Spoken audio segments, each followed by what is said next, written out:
CJRS 1650 AM Montréal vous présente La culture juive enchantée avec Hélène Engel. Voici votre animatrice, Hélène Engel. Bonsoir à tous, shalom les koulam. Aujourd'hui, la culture juive enchantée vous propose de découvrir un album très récent, publié par le Centre de recherche musicale de l'Université de Jérusalem et sorti en mars 2018. The Klezmer Tradition in the Land of Israel. C'est un ensemble de morceaux choisis dans le répertoire du musicien Moshe Berlin, ou Moussa Berlin. Le but de cet album est, je crois, de faire ressortir les particularités de la tradition klezmer israélienne comparée à la tradition klezmer américaine qui a envahi le paysage musical klezmer, au point que certaines traditions musicales européennes sont considérées comme marginales ou peu dignes d'intérêt, alors qu'elles en sont les origines et leur son bien antérieurs. On ne peut aller dans aucun festival ou camp klezmer sans que les têtes d'affiche ne soient américains ou autochtone d'un quelconque pays européen, mais mis en lumière par un Américain. Oui, cette situation m'irrite, comme vous avez pu le sentir, mais avec l'apparition de cet album, je constate qu'il n'y a pas que moi que ça énerve. Alors que trouve-t-on dans cet album? Ce sont 17 morceaux qui, à l'exception d'un seul, ont été enregistrés live au cours de divers concerts ou célébrations, ce qui explique les différents bruits parasites que vous entendrez à l'occasion. Le clarinettiste est toujours Moshe Berlin, dont je vous parlerai tout de suite après l'écoute du premier morceau. Alors ce morceau, c'est Odi Shama, qui est d'ailleurs le morceau d'ouverture du CD. C'est une danse chassidique de mariage, basée sur une mélodie arabe, et qui est très connue en Israël et dans le reste du monde méditerranéen, même par les non-juifs. Si vous prêtez attention à la structure, vous entendrez que la mélodie est en deux parties. La première, qui est symétrique et qui reste dans le mode d'origine, le mode bayati pour les musiciens, qui en résumé est le makam bayati, un mode de ré dont le deuxième degré est abaissé d'un quart de ton.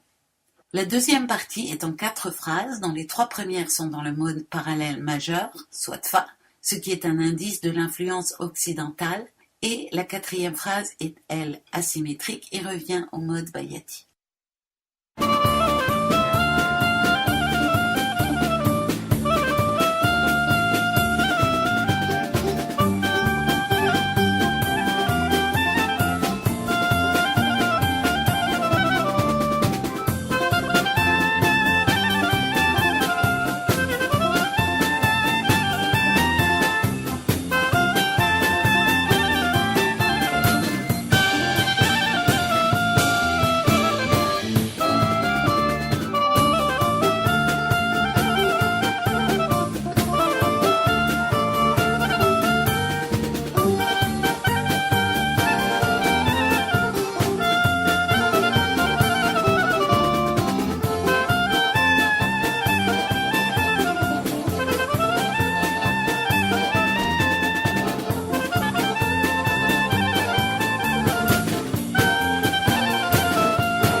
C'était Odi Shama, interprété par Moshe Berlin et d'autres musiciens à l'occasion d'un mariage en 1991.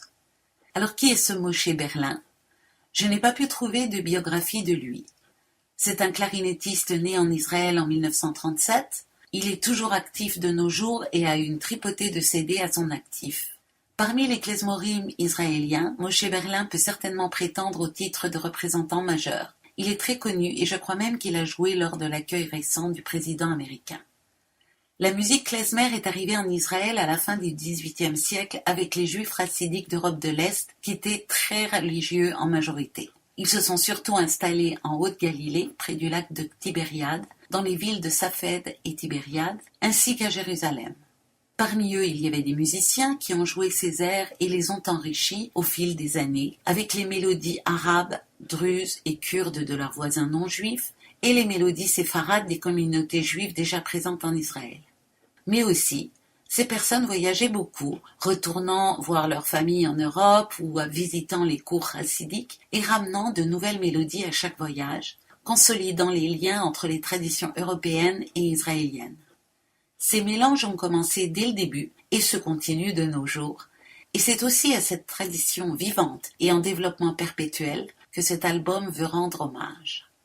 On va écouter Bar Yochai, qui est un piyut, soit un poème liturgique, en l'honneur du rabbin Siméon Bar Yochai, écrit par le rabbin Siméon Bar Lavi, qui a vécu au XVIe siècle. On expliquera après le morceau qui est ce Siméon Bar Yochai, en fait on devrait dire Shimon Bar Yochai, et la signification de la fête de Lag BaOmer. Cette mélodie chassidique est basée sur une ancienne mélodie séfarade intitulée Bar Yochai et qui serait celle-là même utilisée par Shimon Bar Lavi. Elle se chante encore pour Lag BaOmer et pour Shabbat dans certaines synagogues séfarades de Jérusalem. On a même une trace documentée de cet air datant de 1899 par un universitaire français, le docteur Jean Parisot.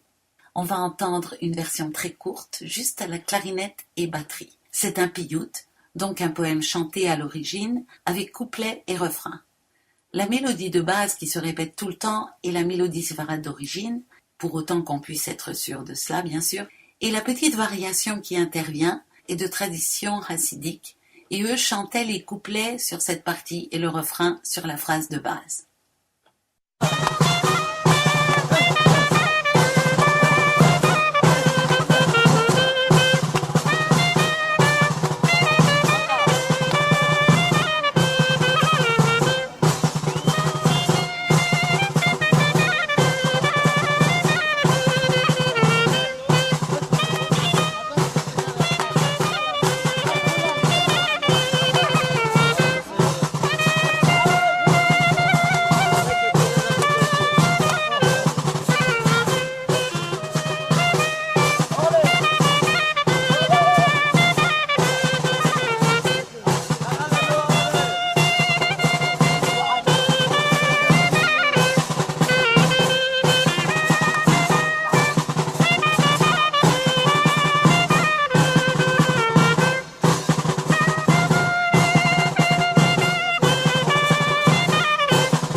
C'était Bar Yochai, interprété par Moshe Berlin.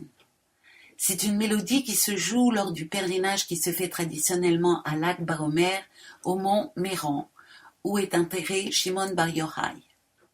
Lag BaOmer est une fête juive d'institution rabbinique qui célèbre le 33e jour de l'Omer. Selon le calendrier juif, c'est le 18 du mois de Iyar, qui tombe généralement en mai. Avant tout, précisons que l'Omer est une période de 7 semaines qui sépare les deux fêtes de Pessah, Pâques et Shavuot, et qui arrive entre fin avril et juin. C'est une période d'affliction en principe, mais je ne rentrerai pas dans les raisons. Le 33e jour arrive dans la 5e semaine, et pour les Juifs de France du Nord et de Provence, c'est traditionnellement un jour de réjouissance. Certaines traditions reprennent la période d'affliction jusqu'au 49e jour, et d'autres, comme les Ashkénazes dans l'ensemble, arrêtent cette période d'affliction au 34e jour. Cette fête a des origines obscures et elle est mentionnée pour la première fois dans la littérature rabbinique médiévale qui la rattache à Rabbi Akiva. Et une tradition ultérieure l'associe à Rabbi Shimon bar Yochai, qui serait l'auteur du Zohar. Une tradition populaire sioniste, encore plus tardive, l'associe à Shimon bar Korba, un guerrier valeureux du temps des guerres avec Rome. Cette cérémonie de Lag BaOmer donne lieu à des feux de joie et pour certains à des pèlerinages sur les tombes des justes, en particulier le mausolée supposé de Rabbi Shimon bar Yochai au mont Méron.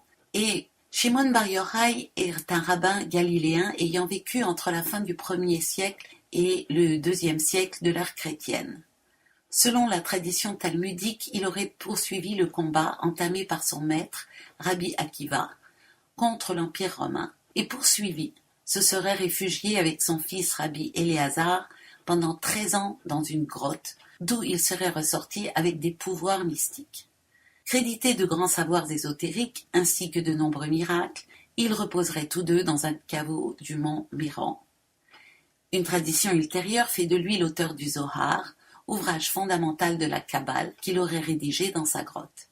On va entendre un pot-pourri pour le pèlerinage sur la tombe d'un autre rabbin vénéré, Yohanan Hassan Lahar, dont la tombe est à 200 mètres de celle de Shimon bar Yochai, son contemporain. C'est la seule pièce de l'album qui ait été enregistrée en studio en 1992. C'est aussi un duo clarinette-batterie.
C'était Pot pourri pour le pèlerinage interprété par Moshe Berlin.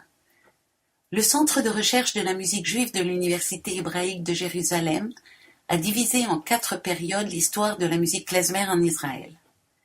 La période ancienne, la période du vieux klezmer, celle du nouveau klezmer et enfin le klezmer contemporain. La période ancienne correspond à tout ce qui est avant les années 20 et un peu au-delà. Et les 3 airs que nous avons entendus jusqu'ici appartiennent à cette période. La période du vieux klezmer regroupe tous les airs d'un clarinettiste célèbre, Avraham Sigal, né à Safed, qui vécut de 1908 à 1993 et qui fut le mentor de Moshe Berlin. Elle inclut les airs de la période antérieure, évidemment de la période ancienne, ainsi que les airs compris entre 1930 et 1960 en gros. La période du nouveau klezmer est celle qui correspond à la première partie de la carrière de Moshe Berlin, qui a ajouté à ce répertoire les airs trouvés sur de vieux 78 tours venant d'Europe ou des États-Unis, ou même encore des anciens chassidim ultra-orthodoxes déjà installés depuis le XVIIIe siècle en Palestine. Berlin appelle ces pièces les mélodies de la Renaissance. Et puis on y ajoute aussi quelques airs provenant de la tradition cantoriale ashkénaze, et nous allons entendre comme prochaine air un air qui appartient à cette catégorie. La catégorie contemporaine inclut, elle, des airs qui sont arrivés avec les nouveaux immigrants et intègre aussi les créations néo-chassidiques telles les chants de Shlomo Carlebach, ainsi que les chansons composées par de jeunes Israéliens ou Américains d'origine chassidique, et enfin de la musique populaire israélienne ou orientale. Alors le schéma Israël qu'on va entendre maintenant, qui appartient à la 3e catégorie, c'est-à-dire le nouveau klezmer, est en fait une des pièces les plus célèbres du chazan Leib Glantz, né en 1898 et mort en 1964, qui a vécu aux USA et en Israël. Elle est représentative de l'irruption de la tradition cantoriale ashkénaze dans la musique klezmer israélienne. Je vous ferai entendre juste après un extrait de la version originale de Leib Glantz. Prêtez attention maintenant aux ornements de la clarinette et de sa façon d'imiter les ornements de la voix humaine.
C'était Shema Israël interprété par Moshe Berlin.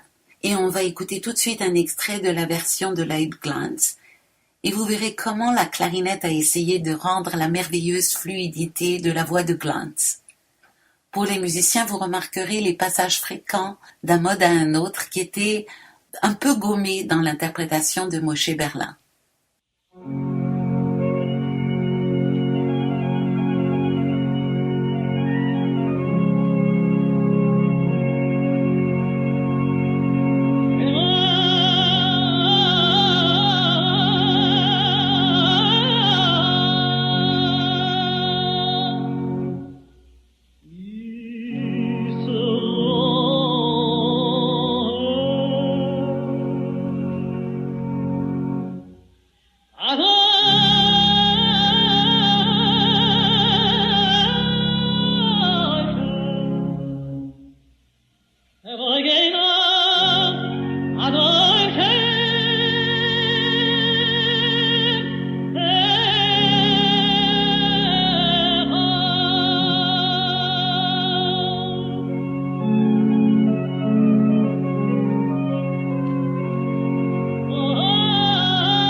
C'était le Shema Israël interprété par Leib Glantz qui est tellement poignant que je n'ai pas pu me résoudre à le couper. Je ne vous ai pas encore fait entendre de pièces qui datent de la période du vieux klezmer. Ce répertoire comprend le répertoire du klezmer ancien auquel sont venus s'ajouter des enrichissements des premiers pionniers et aussi des mélodies entendues à la radio. Alors en voici une que nous connaissons tous. Ça fait partie des airs qui voyagent et transcendent les cultures qui les ont enfantés au point que même si on reconnaît fort bien la couleur originale, ici le côté gréco-oriental, tout le monde peut s'y retrouver. Nous connaissons cette chanson surtout sous son nom grec original, Misirlou, qui signifie l'égyptienne et qui date des années 20-30. Le clarinettiste Abraham Segal, mentor de Moshe Berlin, l'a apprise dans les années 50. Elle se joue maintenant à toutes les fêtes juives et est connue dans le monde non juif également. On la retrouve même dans le film Pulp Fiction de Quentin Tarantino. L'interprétation qu'on va entendre est caractéristique du style vieux klezmer de Palestine, soit des ornements sur des notes tenues, sans forcément s'occuper de ce que faisaient les voisins, et ce, sur un rythme simplifié. Ce n'est certainement pas la plus belle version que j'ai jamais entendue de cette chanson, mais tous les musiciens ne sont peut-être pas professionnels, c'était au cours d'une célébration religieuse et pas un spectacle. On va écouter la version Misirlou dans le répertoire de Moshe Berlin, ça s'appelle Yewani.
C'était Yewani interprété par Moshe Berlin et d'autres musiciens.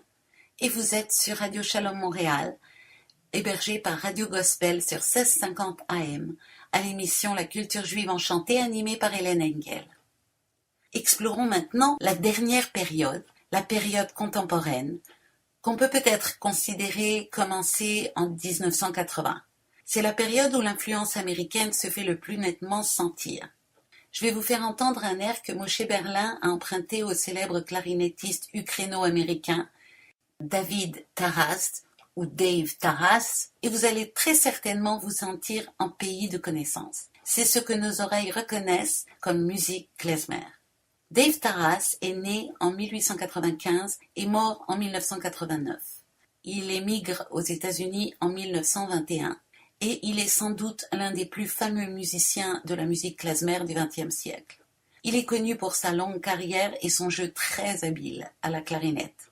Alors s'attaquer à ça pour un clarinettiste est un défi majeur, et vous verrez que Moshe Berlin ne s'en tire pas mal. En fait, ce sont deux mélodies que Taras avait mises ensemble et que Moshe Berlin a reprises de la même façon et qui s'appellent Taras Nigun.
C'était Taras Nigun interprété par Moshe Berlin.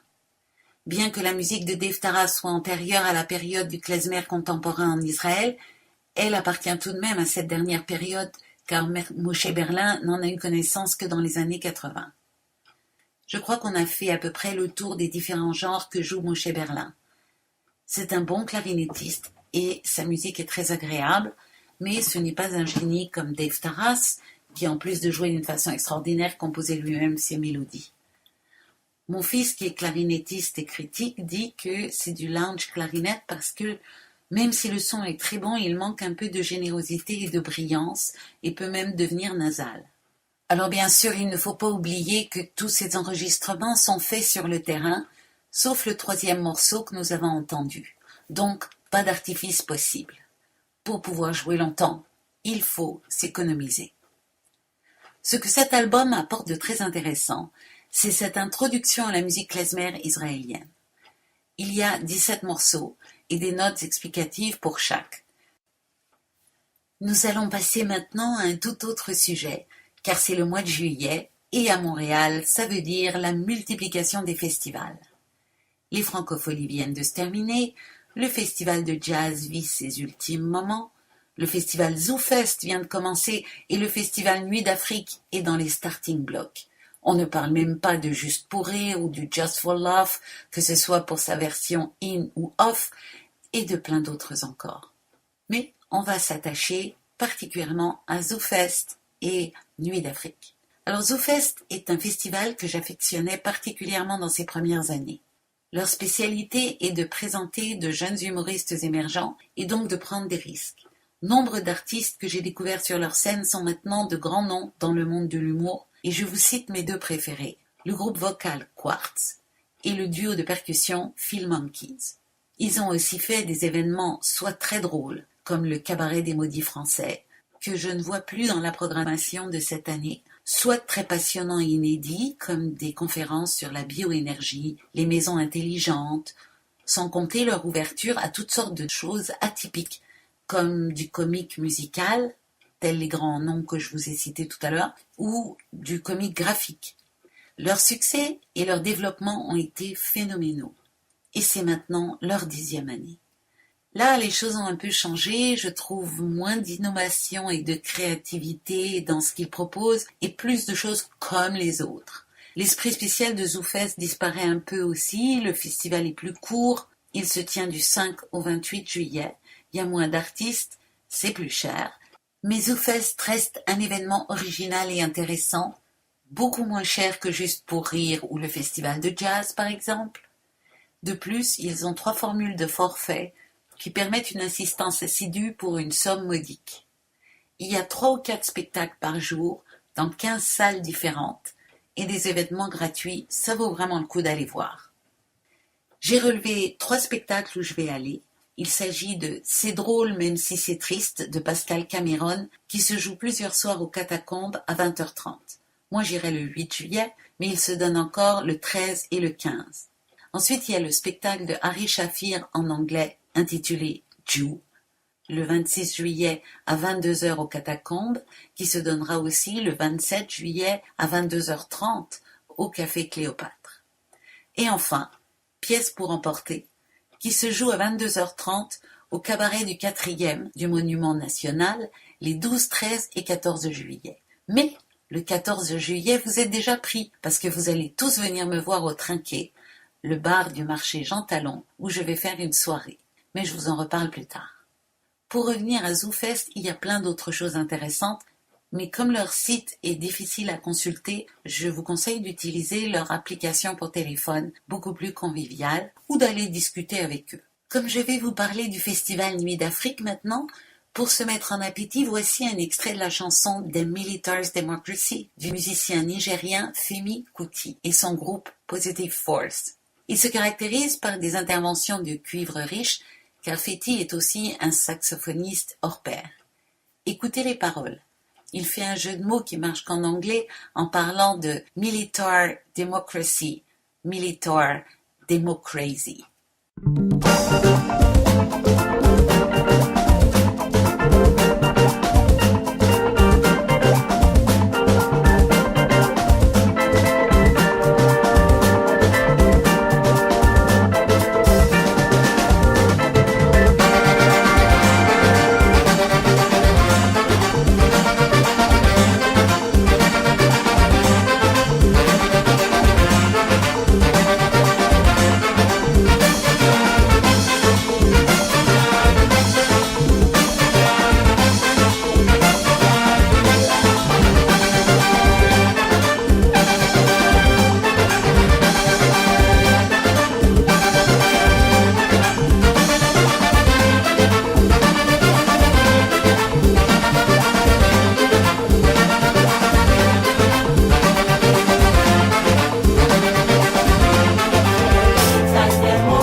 crazy.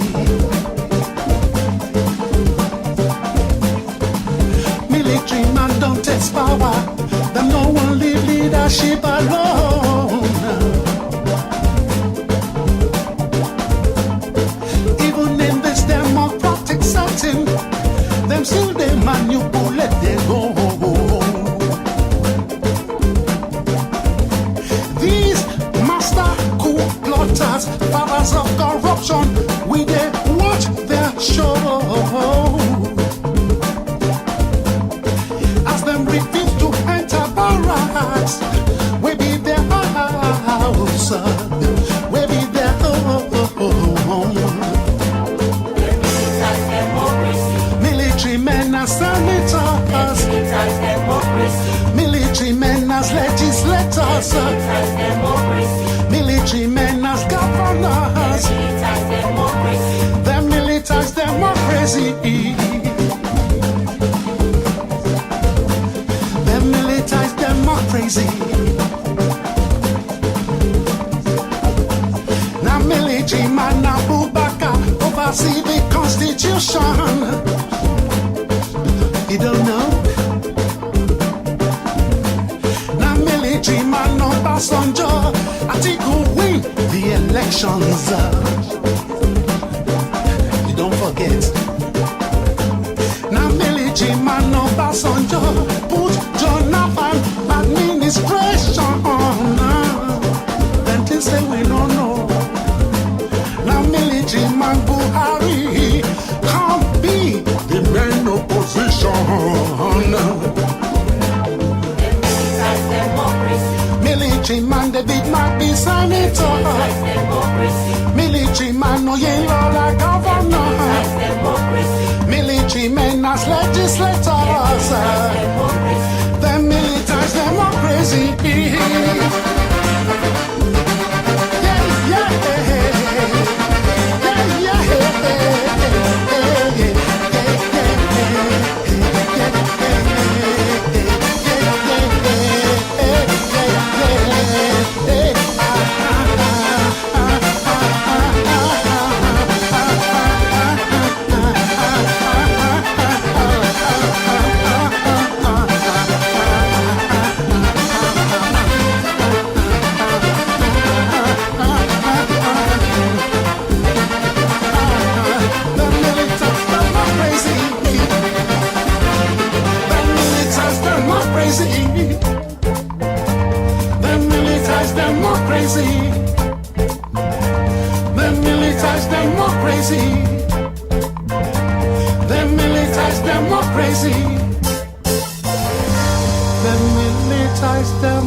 C'était Dem Militars Democracy, interprété par Femi Kuti and the Positive Force. Et ils vont faire le concert dans la série des grands événements le 12 juillet à 20h30 au M. TELUS, qui se trouve 59 rue Sainte-Catherine-Est. Le festival Nuit d'Afrique commence le 10 juillet et se termine le 25. C'est la 32e édition. Voilà un festival qui grandit, tout en gardant le même esprit, que ce soit vis-à-vis de son public, de ses artistes, et même de nous, les gens de la presse. Il y a une programmation riche et variée comme tous les ans, et cette année, il y a même un groupe qui joue de la musique juive à l'occasion, qui s'appelle Octopus, car ils sont 8, mais pas un seul juif là-dedans. Je me demande si je ne devrais pas manifester pour faire interdire leur spectacle, d'ailleurs, puisqu'ils font des chansons juives sans être juifs. Bon, trêve de mauvais esprit, c'est une blague bien sûr, mais je réagis au fait que le festival de jazz a annulé les représentations du spectacle slave, juste parce que des gens n'étaient pas contents de la distribution. Je trouve toujours dangereux de tenter de brider l'art. Il y a parfois de bonnes raisons, mais rarement, et dans le cas de ce spectacle, je ne crois pas que c'était une bonne raison. Oui, c'est vrai que les artistes de la diversité sont sous-représentés, mais c'est pas comme ça qu'il faut s'y prendre, je pense. Donc, Nuit d'Afrique, c'est près de 700 artistes provenant de 30 pays d'Afrique, des Antilles et d'Amérique latine, sans parler des artistes venant de France, d'ici même et des États-Unis. 125 concerts et activités, 8 séries, 6 salles. Et ça, c'est la marque distinctive de Nuit d'Afrique. Il y a aussi 6 jours de programmation extérieure gratuite du 17 au 22 juillet au parterre du quartier des spectacles, incluant des activités et ateliers pour toute la famille. Le porte-parole de Nuit d'Afrique, Eddie King, a dit quelque chose que j'aime beaucoup. Partager sa culture, c'est aussi une occasion de se redécouvrir soi-même. Alors faisons ça en écoutant un extrait de la musique du groupe québécois Octopus. Leur façon d'interpréter la musique juive, ici un des airs de mariage les plus connus, nous fera peut-être l'entendre différemment.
C'était un extrait de Mazel Tov, interprété par Octopus. Comme vous pouvez l'entendre, ce sont d'excellents musiciens de formation classique, mais pleins d'humour et de bonne humeur. Ils seront en concert au Club Balatou le mercredi 11 juillet à 20h30. J'aimerais aussi vous parler d'une exposition qui m'a touchée et qui vous offrira, que vous soyez juif ou pas, très religieux ou juste juif culturel, une autre perspective sur Montréal. Et c'est l'exposition du musée McCord, intitulée Shalom Montréal, qui met en scène des histoires et la contribution juive à la ville de Montréal.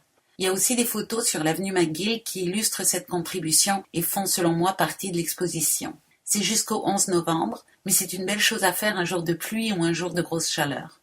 Et pour finir, je vous invite tous à me rejoindre pour célébrer le 14 juillet au Trinquet, le bar du marché Jean Talon, au 70-70 rue Henri Julien. C'est un samedi. Shabbat se termine à peu près à ce moment-là, alors venez nombreux chanter avec moi des chansons juives et des chansons françaises et peut-être vivre quelques expériences musicales que je vous prépare avec amour. Mais pour le moment, on va entendre Zahala, une musique du groupe tchado-québécois Afrotronics, qui se produira le 20 juillet à 21h dans la salle Le Ministère qui se situe au 4521 boulevard Saint-Laurent. Tous les renseignements concernant Nuit d'Afrique se retrouvent très facilement sur leur site web www.nuitdafrique.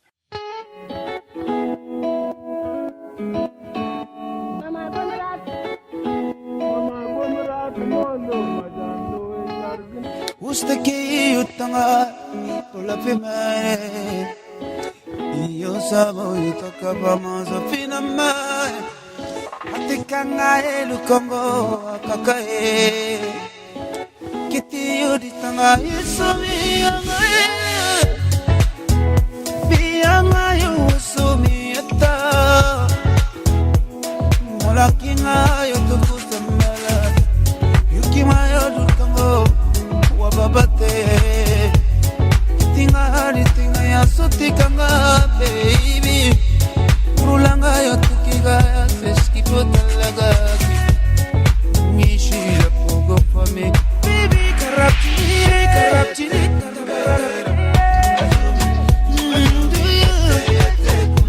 Lukalali kango yo sobianga kai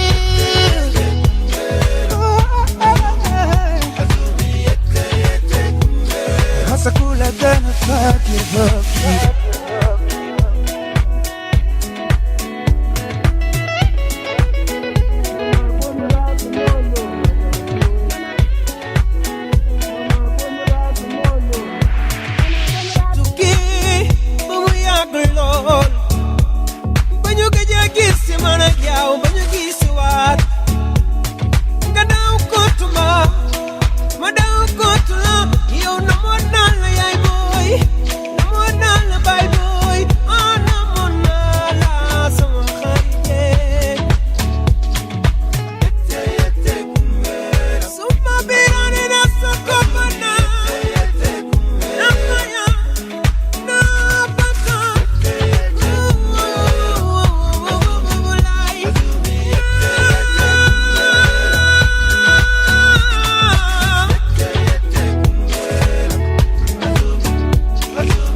C'était Zahala du groupe Afrotronics et je vous rappelle notre rendez-vous, juste vous et moi et ma guitare, le 14 juillet à partir de 20h au Trinquet, 70-70 avenue Henri Julien, au marché Jean Talon. À la semaine prochaine. CJRS vous a présenté La culture juive en santé avec Hélène Engel.